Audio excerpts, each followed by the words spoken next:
back to the Boyer to Moss Connection. I am Bryce Moss alongside Ken Boyer. and today we are going to talk about some hot topics in the NFL and NBA that may be affecting your sports right now. And I'm going to start it off with the Detroit Lions. Detroit Lions coming off a big win in Washington this week, the first time they won in Washington. On the way home from watching Monday Night Football, number 2 wide receiver Nate Burleson broke his arm in 2 places when attempting to stop a pizza box falling from his front seat. This, of course, caused big concern, and I want to get your take on it. The first thought that comes to mind is, was he intoxicated?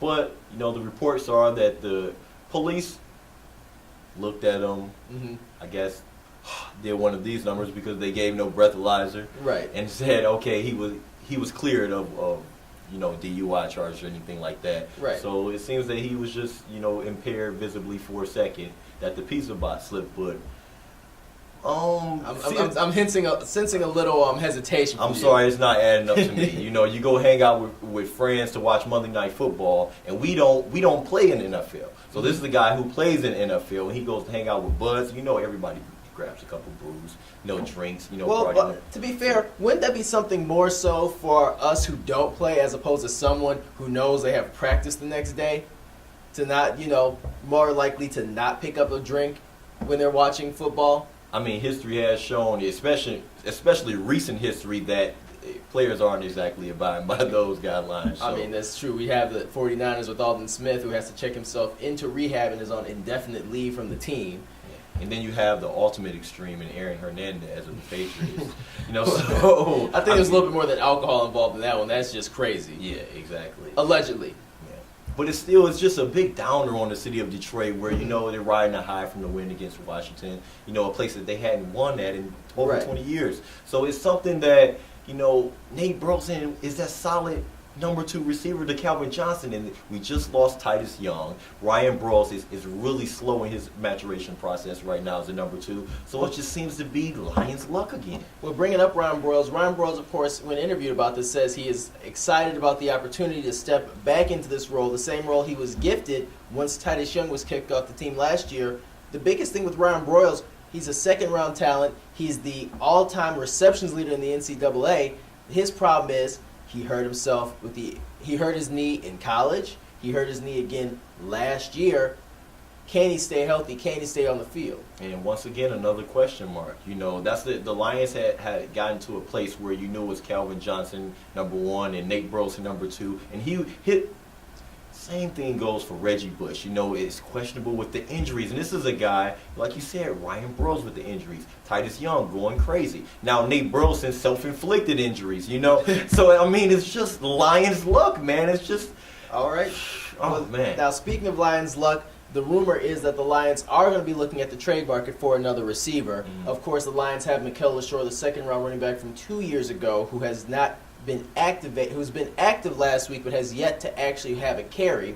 The Lions are supposedly looking into the likes of Kenny Britt from Tennessee and Josh Gordon from Cleveland as possible trade partners. The problem with those guys, of course, they have past too. Exactly. We're talking about substance abuse, DUIs, things of that nature. The Lions are supposedly a little bit hesitant to jump on those two just because of their past history. Should that factor in? That should be the factor that factors in. It's basically like saying, okay, I'll trade my mistake for your mistake.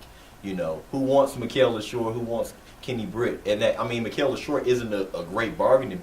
But to be fair though, you look at Kenny Britt and Gordon, who did it last week. You're talking about guys with multiple 100-yard, multiple touchdown games. Mikel Leshore has yet to turn us a 100-yard rushing game. So Mikel Leshore has yet to even prove that he can play running back in this league. I think the Lions should look more so towards the other offers that they're looking out there at. Veteran guys that are proven that who can definitely step in and be number 2 guys, like say for instance a Braylon Edwards or even a Randy Moss. Those type of guys. They won't be the star. You have the star in Calvin Johnson. All you need is for guys to just be serviceable and create a bit of a distraction for Matthew Stafford to get the ball to Calvin Johnson. Well, I'm thinking about Braylon Edwards. It was a prospect that excited me at one point in the offseason, but the fact that he couldn't catch on to the Jets, and the Jets are just so devoid of wide receiver talent, that has to say something. Mm. I don't know. Of course, whenever you hear a name like Kenny Britt or Gordon, the excitement comes up because just like the NBA, you like to see the NFL with trades, but you have to see if one actually makes sense for the Lions. Yeah, I mean, you see, Rasheed Mathis, to pick up, he's the guy who's been the best defender for the Lions, other than the defensive front who's looked dominant. Right. So he's the best looking guy right now in the secondary over your guy Louis Delmas, who you drafted with all the potential and everything, and Darius Slay. So, I mean, who knows? It's just still up in the air. So, we're going to go to second down, man. You're going to have to go real long for this one, Bryce. Reports are that newly signed Pistons point guard Brandon Jennings just got into an altercation with a famous rapper by the name of The Game. And isn't he just Game now? Didn't he drop the? He's just a Game, in my opinion. But I mean, what do you think about that? Okay. So the reported story goes that Brandon Jennings is throwing his birthday party in a club.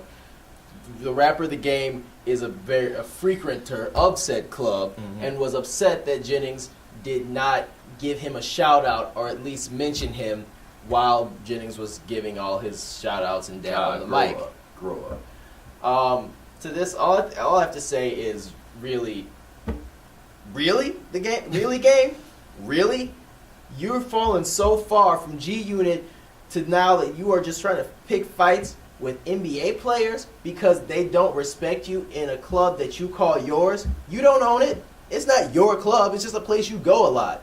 Just because I go to the bar doesn't mean it's my bar. Exactly. You just happen to be the guy posted up there every night, That's not a good thing either. That's really not a good thing. Exactly. And if you were a famous guy, if you were someone, like say Justin Bieber showed up there, I guarantee you he would give you the shout out if you were really famous. Right. So in my opinion, man, the bigger issue right now is the fact that Brandon Jennings hasn't even suited up for the Pistons yet, and already he's having off-season distraction and things that the Pistons don't need right now, especially Joe Dumars. He set him down after that and pleaded with him like, this is my year. If any other year, people have been talking that around Detroit for the past 3 to 4 seasons, but this is it for Joe D, and he threw it all out there. Joe Dumars' contract ends after this year. Now, I'm going to admit to you this.